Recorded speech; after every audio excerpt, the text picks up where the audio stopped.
Mais qu'est-ce qui s'est passé? Qu'est-ce qui s'est passé sur cette chaîne? Qu'est-ce qui s'est passé dans le marché? Là, ça va faire 2-3 semaines, je sais pas exactement depuis combien de temps j'ai pas sorti de vidéo, mais il s'est passé beaucoup de choses. Dans un premier temps, bonne année, excellente collection, etc. J'espère que vous avez eu un joyeux Noël. On va passer rapidement à la suite parce que j'ai beaucoup de choses à vous dire et ça fait vraiment longtemps que j'avais envie de faire cette vidéo. J'attendais d'avoir assez d'informations sur 8.5 parce que je commençais à me faire mon avis, mais je voulais vraiment qu'on attende qu'on ait un peu plus de boosters ouverts pour se faire un avis. Mon avis est fait, on va dire. On va le développer tout au long de cette vidéo. Peut-être qu'il changera par la suite parce que comme vous le savez, les ETB sont pas encore sortis, etc. Mais pour l'instant, on va faire un tour d'horizon de qu'est-ce qui est sorti en tant qu'information sur EV8.5, sur évolution prismatique et est-ce que ça peut être intéressant donc pour l'investissement, car je le rappelle, ici on est sur une chaîne d'investissement qui allie investissement et collection avec passion, comme je dis à chaque fois, et on va voir donc est-ce que on achète 8.5, est-ce que ça va encore augmenter, est-ce que c'est déjà trop haut, etc. En sachant que je rappelle que tout ce que je dis, c'est juste le fruit de mes expériences et de mes réflexions. Moi, je viens des marchés un peu plus traditionnels. Si jamais il y en a qui me découvrent avec cette vidéo, quand je dis marché traditionnel, ça englobe beaucoup de choses. On va dire que ça englobe à la fois bourse, crypto-monnaie, même si c'est pas traditionnel, immobilier, etc. Je dis pas que je possède de tout, mais en tout cas, moi, j'ai eu beaucoup de connaissances, enfin beaucoup. J'ai brassé en tout cas beaucoup de connaissances, car via mon travail, j'ai monté beaucoup de formations de ce type de choses. J'en reviendrai plus tard. Bref, alors du coup, dans cette vidéo, qu'est-ce qu'on sait? On va voir qu'est-ce qu'on sait sur 8.5. Donc il sort officiellement, je le rappelle, le 17 janvier. Donc ça commence à être, ça se rapproche. Et les ETB ont été repoussés jusqu'au mi-février, 20 février, quelque chose comme ça. En tout cas, ils avaient été repoussés au 21 janvier, puis mi-février, etc.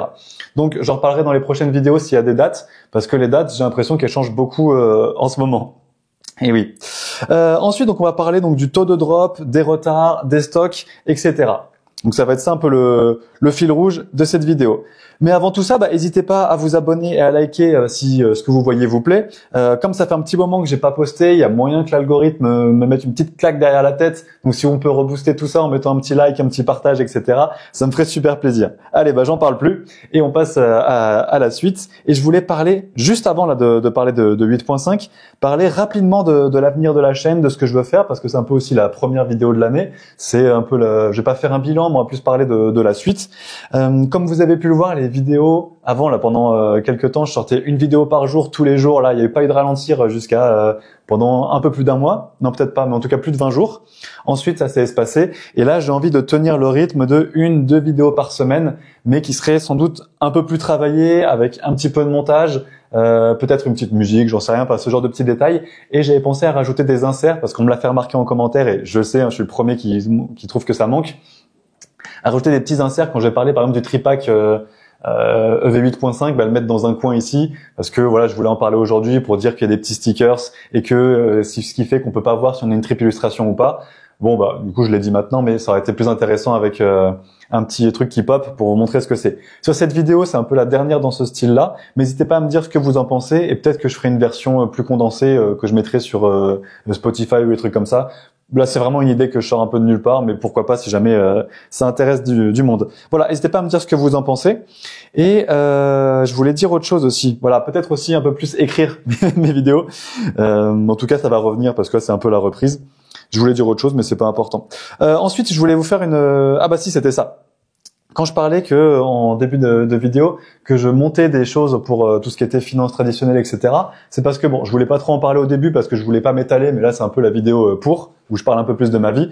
Il s'avère que je suis monteur vidéo, que je suis vidéaste, même si je suis vidéaste depuis 6 mois, 1 an, mais monteur vidéo depuis 3 ans. Donc j'ai touché ma bille là-dessus. J'ai monté énormément de choses. J'ai fait plus de 10 millions de vues pour mes clients et notamment plus de 500 000 vues dans le TCG. Alors j'ai signé un truc qui me fait me dire qui m'empêche de vous dire avec qui je travaille. Mais dans le monde du TCG, si vous aimez bien les trucs de collection, vous m'avez peut-être déjà vu. Sachant que je suis pas crédité, donc il n'y a pas moyen de retrouver mon identité ou même de savoir que c'est moi.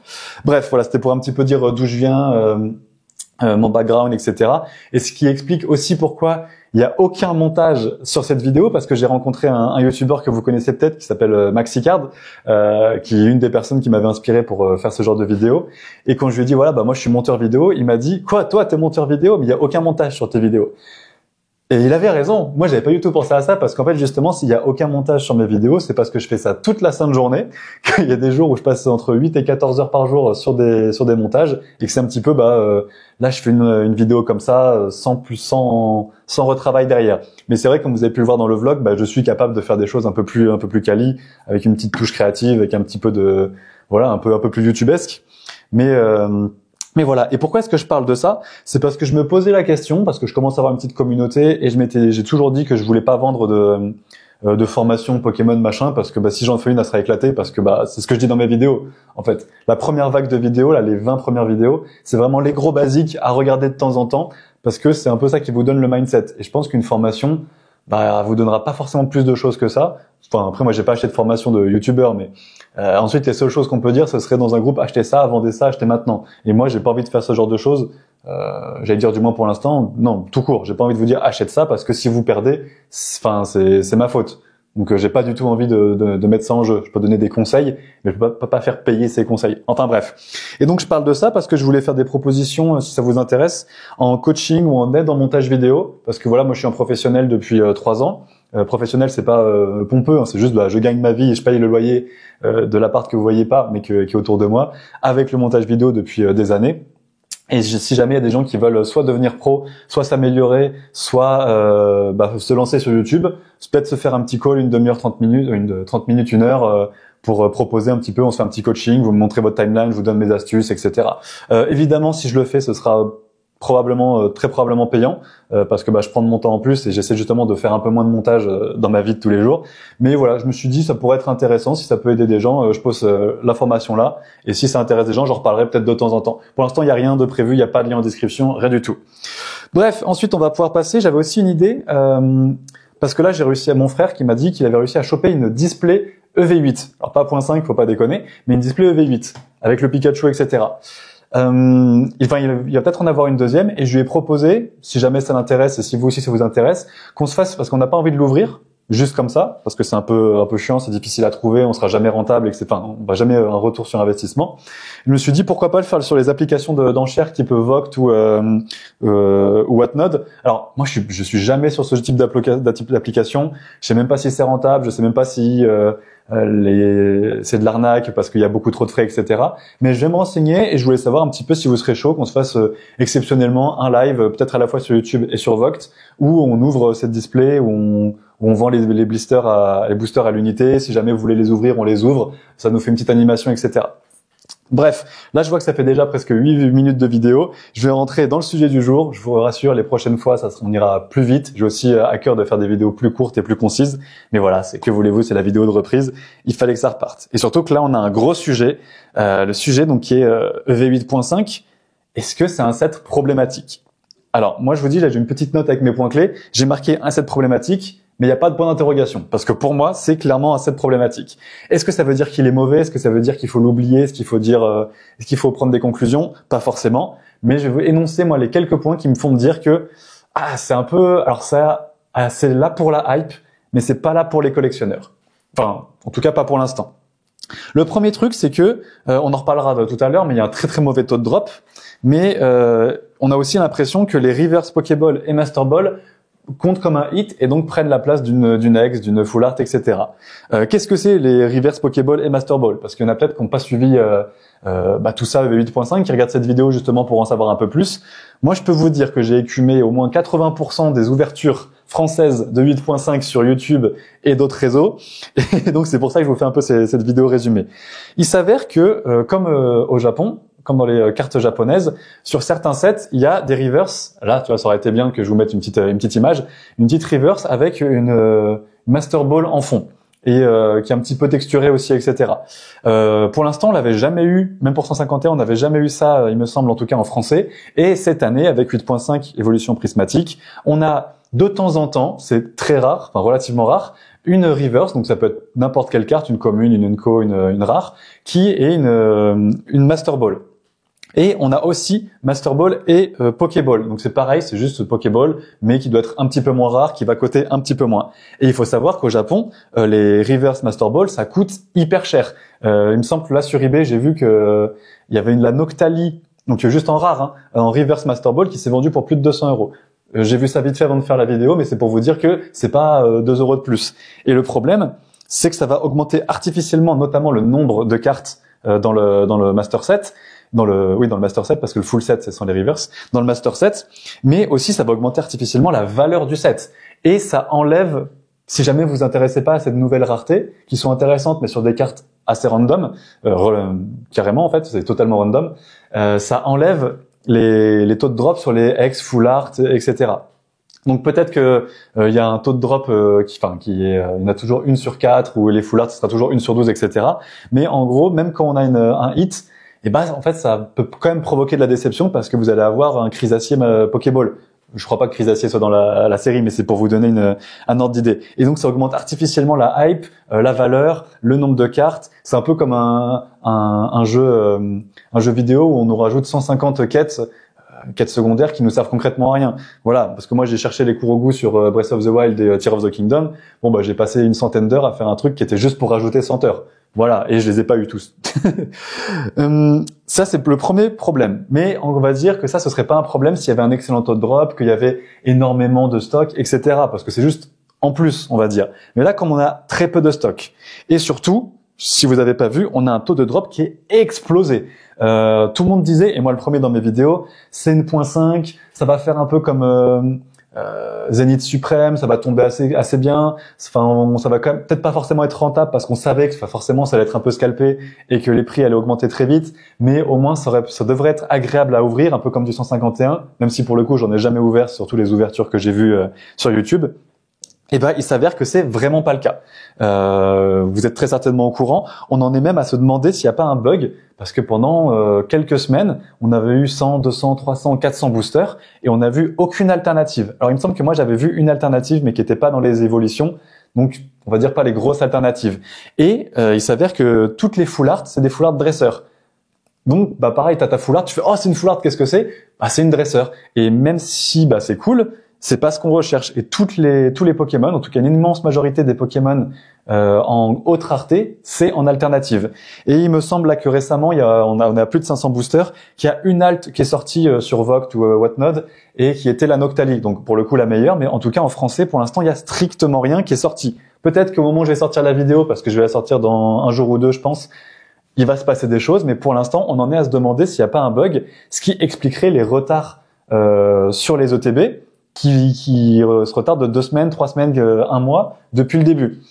Alors, ça m'étonnerait, mais si c'est le cas, c'est un truc énorme, et ce serait la première fois que ça arrive, il me semble, parce qu'on a déjà eu des bugs sur les ETB avec Zénith Suprême, mais qui étaient dans l'autre sens. On avait trop de cartes gold. Là, si vraiment on n'a rien du tout, ça pose un gros problème, surtout qu'on a des stocks extrêmement limités, des prix extrêmement chers et rien dedans. Ce qui me fait me dire un peu, là je spoil un peu la conclusion, que c'est un peu une série de scalpers. Si tout le monde sait que ouvrir, ça n'a aucun intérêt, ça va être une série qui va être scalpée à la mort. Même moi, si j'arrive à choper un tripack, j'ai pas envie de l'ouvrir. Je suis désolé, parce que faudrait que j'en chope 3, 4, 5 pour en ouvrir au moins 3, et peut-être si c'est la clim, me dire ok, j'arrête là. Mais là, de ce que j'ai vu, j'ai pas envie d'ouvrir malheureusement. Donc on a presque aucun hit, et les seuls hits qu'on a, c'est soit Pokéball, Master Ball, ou alors des full art dresseurs. Alors si ça vous intéresse, tant mieux, mais en tout cas c'est pas ce qui intéresse le plus grand nombre. Ensuite, on a aussi donc dans les hits, on n'en a pas pour l'instant, et dans les cartes communes, peu communes et X, etc., on a beaucoup de reprints. Alors un reprint, c'est une carte qui a déjà été utilisée dans un autre set. C'est souvent le cas dans les .5, mais on va dire que quand les seules cartes qu'on voit, c'est les cartes communes, peu communes et quelques X, et que c'est constamment des reprints qu'on a déjà ouverts, et ça enlève encore un petit peu de hype. Là, j'ai l'exemple du petit... super, le top loader trop large. Bon, de ce Ogerpon masque du fourneau. Je pensais que c'était masque de flamme. Bref, ce petit Ogerpon là que j'ai eu dans une Pokébox à Noël, on la retrouve dans 8.5. Je crois que c'est Kibiki qui l'a ouvert dans un tripack, etc. Donc on l'a déjà vu. Et donc si vous avez jamais de hit, que la seule fois où vous avez un hit, vous l'avez déjà d'une autre extension, encore une fois, ça peut vraiment foutre le seum. Et moi, si je vous dis, si j'ouvre un tripack que j'ai ça, 8.5, je vais plus ouvrir, même si c'est une super série et qu'il y a des super cartes. Et ça va vraiment, pour moi en tout cas, c'est quelque chose c'est un clou en plus dans le cercueil, quoi. C'est vraiment un truc, ça va pas changer tes alternatives, parce que de toute façon, pour l'instant, t'en as pas. Mais moi, vraiment, ça me gêne, quoi. Et c'est ce qui revient un petit peu à la suite, c'est une série qui est intéressante à mon avis en tout cas, uniquement pour ces alternatives. Parce que ça reprend tous les autres points que j'ai dit. Master Ball, Pokéball, c'est cool, mais bon, c'est pas ça. Enfin, c'est bien, c'est en plus, mais c'est un gros bonus, mais c'est pas ce qu'on veut. Les ex, il s'avère qu'il y en a qui sont déjà reprint et peut-être que vous les avez déjà dans votre collection. Les full art, c'est des dresseurs, et les alternatives qui tombent très très rarement, en tout cas pour du évolution, pour du EV, parce que dans le bloc EV, on avait l'habitude qu'une alternative c'était vraiment vraiment giga rare. Là, ça fait un petit coup de, ça fait une petite douche froide. Et donc, pour moi, une de mes premières conclusions, c'est en vue de ce que je vois. Pour l'instant, moi, je préfère vraiment EV8. On avait eu Étincelle déferlante qui est juste ici. Hop, je la remets. On avait eu le petit débat sur la chaîne il y a quelques temps. Est-ce que EV8.5 va enterrer EV8 ? Moi, pour le coup, je préfère EV8. Pour l'instant, en tout cas, parce que ça reste une super série. Les Toad Drop aussi sont pas très bons. Moi, j'en ai ouvert une vingtaine. J'ai pas eu de boosters. Une vingtaine de boosters. J'ai eu aucune AR. J'ai eu juste une ex texturée. Bref. Et donc pour moi vraiment, comme je disais, c'est un peu une série de scalpers 8.5 parce que ceux qui vont la voir, c'est ceux qui sont au chômage ou ceux qui ou les youtubeurs qui peuvent se lever à 6 heures du matin ou qu'on les contacte, ou les gens qui peuvent poser une journée. Ne posez pas une journée. C'est vraiment un conseil un peu stupide, mais c'est basique. Ne posez pas une journée de travail et vous serez jamais rentable. C'est les gens qui vont aller la veille, parce que si vous pouvez aller à la veille dans les magasins, le jour même, le lendemain, parce qu'il y a des magasins, ils mettent pas tout leur stock d'un coup. S'il y a que ces gens-là, en fait, qui vont réussir à s'en procurer, et pas en grosse quantité. Ceux qui vont s'en procurer en grosse quantité, c'est les gens un peu connus ou qui ont des contacts. Donc ça sera sans doute pas nous. Bref. Et pour moi aussi, c'est des prix qui sont déjà très chers, qui peuvent encore exploser. On sait pas, parce que ça se trouve, on va pas avoir de stock pendant très longtemps. Les ETB, il y en a peut-être très très peu qui vont sortir. On sait que c'est une série qui va sortir régulièrement pendant quelques temps. Là, on a les ETB qui vont sortir dans un mois. On sait que dans quelques temps aussi, il y aura les packs avec le bonnet, etc. On va avoir beaucoup d'items qui vont sortir au fur et à mesure, un peu comme 151. Vous voyez que 151, ça vaut très cher, mais régulièrement, on en trouve encore en magasin. Il y a des réassorts. Donc, ne perdez pas foi, ne perdez pas patience si vous en trouvez pas Day One. Ça va revenir et peut-être qu'à ce moment-là, la hype sera un peu baissée, mais ça vaudra toujours son pesant d'or. Je pense en tout cas.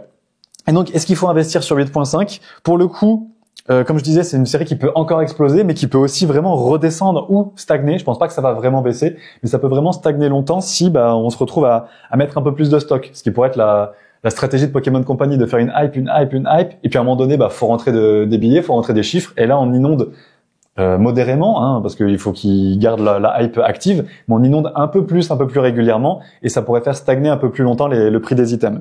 Et par contre, moi, à titre personnel, j'ai un peu plus envie d'investir sur EV8, qui, pour moi en tout cas, est une excellente série. Il y a du Pikachu, mais la série ne repose pas que sur Pikachu. Il y a de très jolis AR. Moi, je suis un petit peu déçu du Toad Drop et le fait que le Pikachu et le Latias, pour moi, c'est pas non plus des top cartes qu'on retiendra toute notre vie, mais il s'avère que c'est quand même des excellentes cartes, même si les cartes des évolutions sont magnifiques. Mais vraiment, moi, c'est un set que je pense skipper. Et si jamais j'en trouve, c'est un super bonus, mais je vais pas m'en vouloir de pas en avoir dans ma collection, de ne pas en avoir ouvert, et de pas en montrer en vidéo. Je vais vraiment pas m'en vouloir à ce niveau-là parce que c'est trop compliqué. Voilà, on arrive sur un moment donné où il y a plus grand chose en magasin. On est de retour comme en 2021 où le moindre booster part, ou le moindre bureau de tabac. Moi, je suis allé dans un bureau de tabac pour acheter un booster pour l'ouvrir. Il était à 8 €. Bon, je l'ai pris parce que j'avais juste envie d'ouvrir un booster, j'ai pas pris plus. J'ai rien eu dedans. Bref, voilà quoi. On arrive à un moment donné où on arrive en FOMO, où on a peur de rater le train. N'ayez pas peur de rater le train de 8.5. Il y a d'excellentes séries qui arrivent après. Il y a d'excellentes séries qui étaient là avant, qui n'ont pas encore pété. Si jamais vous arrivez à en trouver, foncez dessus par contre, parce que c'est une excellente série. Mais c'est pas grave si vous en avez pas. Et ça se trouve, on en aura un petit peu plus au fur et à mesure que les mois passent. Bref, c'est tout pour cette vidéo. Elle est évidemment très longue. Peut-être que les prochaines seront un peu plus cotées, donc elles seront peut-être plus courtes. Mais voilà, c'était pour reparler un petit peu du début d'année, qu'est-ce qu'on voit sur la chaîne, vous parler un petit peu de moi pour une fois. J'espère que ça vous a pas embêté.